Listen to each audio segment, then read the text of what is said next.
నమస్కారం, welcome to GK news 9. దాని తర్వాత మీకు అలాగే అన్ని బెనిఫిట్స్ ఇవన్నీ కూడా మీకు ఇవ్వాలి. వీటిని గిరిజన మంత్రి గారు ఎప్పుడైతే ప్రమాణ స్వీకారం ఈ మధ్యలో చేస్తారంటుండ్రు కాబట్టి వారి తొలి సంతకం ఇదే కావాలని చెప్పి నేను టిఆర్ఎస్ పార్టీ తరఫున ములుగు జిల్లా తరఫున నేను డిమాండ్ చేస్తున్నాను. 7వ రోజు నిరవధిక సమ్మెకు ఈరోజు నేను ఇక్కడికి రావడం, మీ సమస్యలు తెలుసుకోవడం, మీకు ములుగు జిల్లా బీఆర్ఎస్ పార్టీ తరఫున కార్యకర్తలందరి తరఫున మా పూర్తి మద్దతు.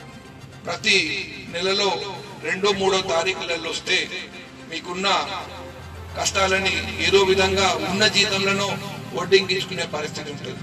కానీ ఈ రోజు తెలిసింది ఏంటంటే 8 నెలల నుంచి మీకు జీతాలు కూడా రాలేదంటే అది చాలా బాధాకరమైన విషయం. ప్రభుత్వాన్ని నేను హెచ్చరిస్తున్నా, ఈ పరిస్థితి కొనసాగిస్తే మాత్రం ఎక్కడిదక్కడ మీకు చుక్కెదురు జరగడం తప్పదు. మీ అందరి సహకారంతో ప్రభుత్వాన్ని ఏ వేదిక మీదైనా నిలదీయడానికి మేము వెనుకాడమని చెప్పి మీ అందరికీ చెప్తున్నాను. మీ అందరికి బడ్జెట్ మీకు ఎంత అవుతుంది, అది ఏంటి అసలు ఇంత వాళ్ళు చెప్పుకొని అన్ని విధాల ఇదొక ఏ విధంగానైతే ప్రజలకు మభ్యపెట్టి అన్ని ఇస్తాము అన్ని చేస్తామని చెప్పి రుణమాఫీలతో పాటు అన్ని అబద్ధాలు చెప్పి ఏదైతే ఈ ప్రభుత్వము పవర్లకు వచ్చిందో ఇది కూడా అదే పద్ధతిలో మిమ్మల్ని కూడా మభ్యపెట్టే ప్రయత్నం చేస్తుంది. ఎట్టి పరిస్థితులలో దీన్ని మాత్రం ఒప్పుకునే లేదు. అన్నిటికంటే నాకు ఇంకా తెలిసిన సమాచారం ఏంటంటే ఇండిస్క్రిమినేట్ ట్రాన్స్ఫర్స్ మహిళా టీచర్లు ఉన్నారు.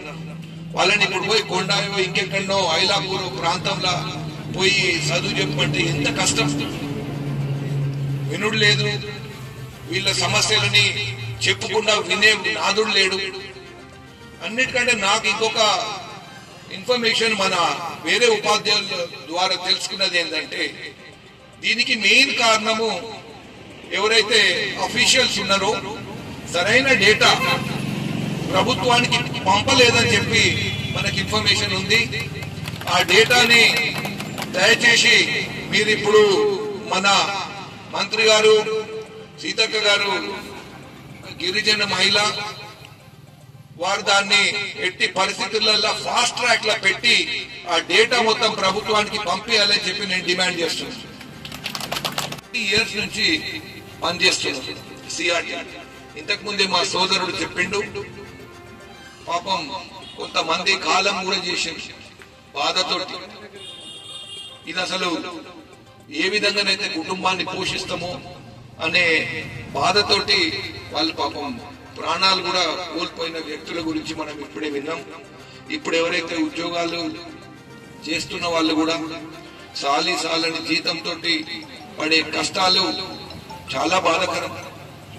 గత ప్రభుత్వంలో కేసీఆర్ గారు ఉన్నప్పుడు కొంత పని జరిగింది, అయినా దాన్ని ఎంటీఎస్ వచ్చినా ఎంతో కొంత మీకు ఉంటుండే. వేరే బెనిఫిట్స్ కూడా కేసీఆర్ గారు కేబినెట్ లో పెట్టి చేసేదానికి రెడీగా ఉండే. ఇప్పుడు మాత్రం 1 year అయింది కొత్త ప్రభుత్వం వచ్చి. మా బీఆర్ఎస్ పార్టీ ములుగు జిల్లా తరఫున నేను డిమాండ్ చేస్తున్నాను, రాష్ట్ర మంత్రి వర్యులని ముఖ్యమంత్రి వర్యులని గిరిజన శాఖ మంత్రి గారిని ఫస్ట్ నియమించి ఫస్ట్ ఫైల్ ఆ మంత్రి గారు బాధ్యత తీసుకున్న తర్వాత పిఆర్టీలకు వాళ్ళు ఏవైతే డిమాండ్లు ప్రభుత్వం ముందట పెట్టిండ్రో వీటన్నిటినీ, ఎందుకంటే ఆల్రెడీ చాలా మంది చెప్పిండ్రు. ఫర్ ఎగ్జాంపుల్ మీకు గ్రీన్ ఛానల్ ద్వారా శాలరీస్, అలాగే నిధులు నిర్వహిస్తున్న మీ అందరికీ రెగ్యులరైజేషన్ ఆఫ్ ఏదైతే గిరిజన ప్రాంతంలో గిరిజనుల బిడ్డలకు చదువు చెప్పి అంబేద్కర్ గారు ఏదైతే రాజ్యాంగంలో పెట్టిన పొందుపరిచిన దాన్ని ఈ రోజు కాంగ్రెస్ ప్రభుత్వము ప్రతిసారి రాహుల్ గాంధీ గారు రాజ్యాంగం పుస్తకం పట్టుకొని పార్లమెంట్ లో చూసినా అదే, పార్లమెంట్ బయట చూసినా అదే.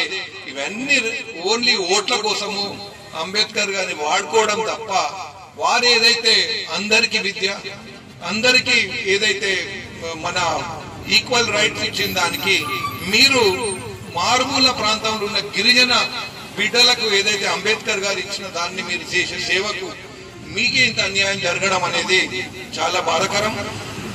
అలాగే గత ప్రభుత్వంలో కేసీఆర్ గారు ముఖ్యమంత్రి అయిన తర్వాత, చందులాల్ గారు మంత్రి అయిన తర్వాత ఏదైతే 6,000 నుంచి 14,000 చేయడం జరిగింది.